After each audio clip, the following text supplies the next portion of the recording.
বেশি। আল্লাহ তাআলার নাম উৎসর্গ করা সম্পত্তি না, ওয়াকফ সম্পত্তি।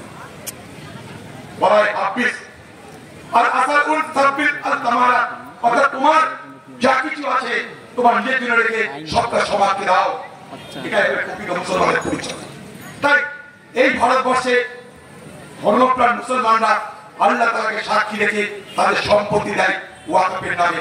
কারণ সমাজের পিছিয়ে পড়া মানুষের তাদের ভালো মন্দ, সমাজের মাদ্রাসা, কবরস্থান যা যা দরকার সেগুলোর জন্য, ঈদগাহ যা যা প্রয়োজন সেগুলোর জন্য যা খরচ তার জন্য তারা টাকা দেয়, জমি দেয়, সম্পত্তি দেয়।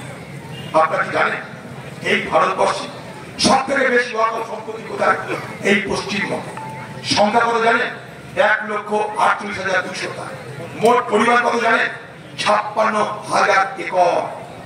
এই বাংলায় যেখানে সিনেমা হয়, টালিগঞ্জে সিনেমা হয় জানেন, বাংলায় যত ফিল্ম হয় টালিগঞ্জে, টালিগঞ্জ ক্লাব, এই টালিগঞ্জ ক্লাব ওয়াকফের সম্পত্তি।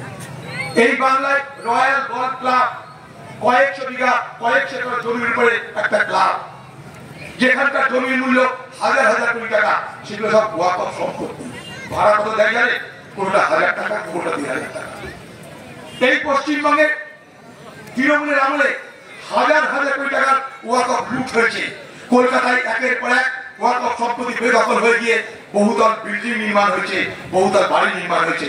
আমরা দাবি করেছিলাম পশ্চিমবঙ্গের মুখ্যমন্ত্রীর কাছে যে পশ্চিমবঙ্গের মুসলমান সমাজের জন্য আপনার চোখে জল পড়ে, নাটক করে কি করে।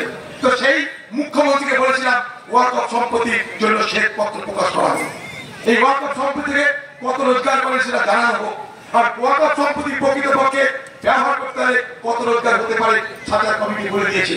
মনমোহন সিং সাজার কমিটি তৈরি করেছিল, যে সাজার কমিটি রিপোর্ট বলছে ভারতবর্ষে যত ওয়াকফ সম্পত্তি আছে তা যদি সঠিকভাবে ব্যবহার করা যায় মুসলমান সমাজের জন্য 10 থেকে 15,000 কোটি টাকা প্রতি বছর রোজগার।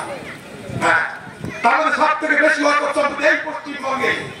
আমরা তার জন্য প্রতিবাদ করতে গেছিলাম ভারতবর্ষের সরকারের বিরুদ্ধে। কারণ আগামী দিনে আপনার কবর